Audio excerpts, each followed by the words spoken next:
Didn't see you there. Welcome. Good afternoon. My name is Alexandra Woods, and this is my presentation on the CRISPR-Cas9 gene editing article. I'm going to touch briefly on the article and its dynamics and how it's going to impact the future. Alright, let's get right into it. Okay, a little bit about the article. It was written by Doudna and Carpentier team. Basically, these two doctors got together and they 6 years ago, in June actually, they led a team which published the first article in the Science magazine, basically, and it just described how CRISPR can make just specific alterations in the DNA of bacteria, plants, and animals. And what they found is that they were able to develop human therapeutics and improvements for food security in order to just better the lives of everyone. This was led by these two doctors. Jennifer Doudna, she was at the University of California in Berkeley, and the other Dr. Carpentier, he was the director of Max Planck Institute. And basically they first published the article in 2012, and then they later, 6 years, in June 2018, the article was, not the article, but the patent was then approved, so they now own the patent for this particular gene sequence that can go through and make alterations in DNA in order to better the lives and to just change the genomes. It's actually a super simple process. I'm just going to go into the next slide. Essentially, this is a schematic representation of what the actual CRISPR system does. This is basically an enzyme right here, which is the orange area, and it's cutting the DNA, which is the blue. As you can see, it's in the helix here. And this is an image courtesy of Carlos Claravan. And oh, welcome back. As I was saying, this particular image was taken from the article that I retrieved the case from. Anyway, on to the video that explains what the researchers are all about. I think the thing that's amazing about science and about biology for me is that there's always more to be discovered. And every time we feel like we've figured something out, it seems to open up several more questions. Scientists have appreciated for a long time that once we understood the DNA sequence in cells, if we had a tool that would allow easy manipulation of that sequence, that would be a very powerful kind of technology.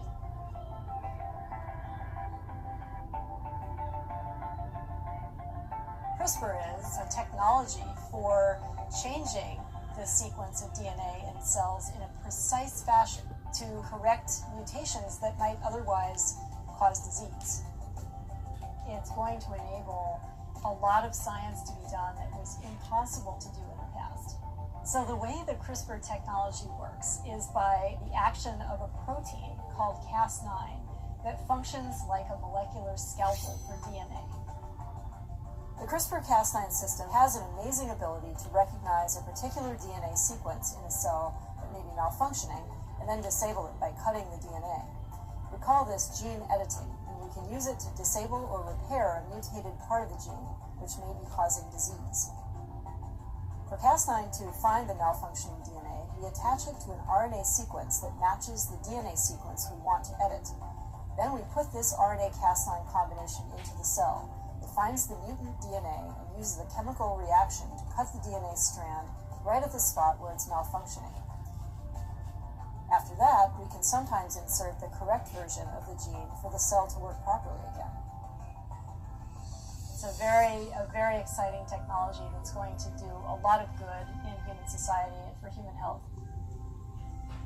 It stretches from human therapeutics to agricultural applications to thinking about how do we make better biofuels. These would be incredible outcomes, I think, of using this kind of technology in the future.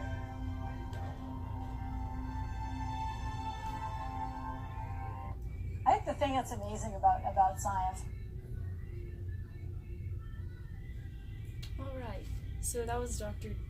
Duna, and she was explaining basically they have really good intentions to use with this research. It's not meant to do harm, as you can tell, and that's probably why their patent got approved in the first place, as opposed to other patents that were trying to get put in place as like from pharmaceutical companies that were just trying to capitalize on the research.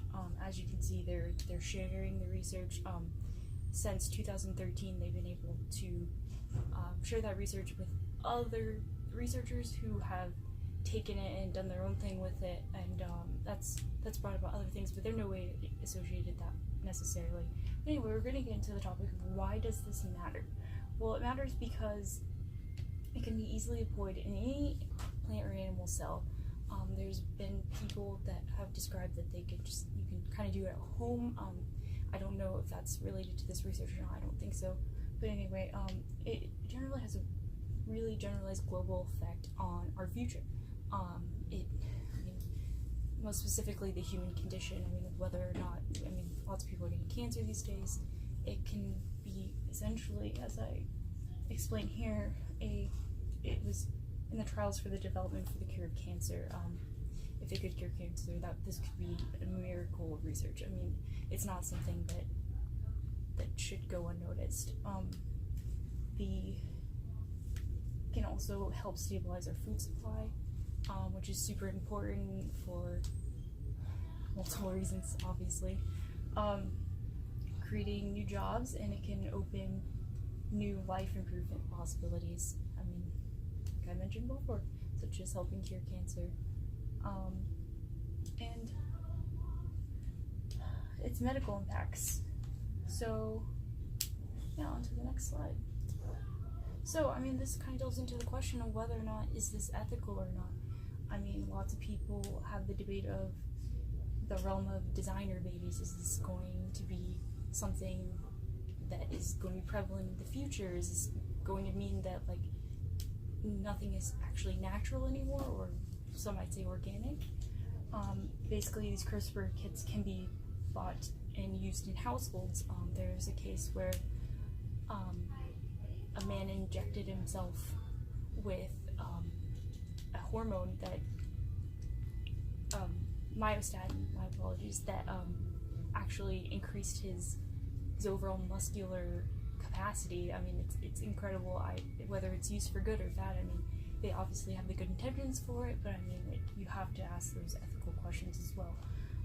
And then obviously germline editing, which is what is going to affect future, the future genes. Basically, is it hereditary whatsoever? Is it going to affect the genetic mutations of the future? And at all, is this going to have a negative effect on the future or future children? So there's all those questions to ask. Personally, I think it's a super good thing that they're doing.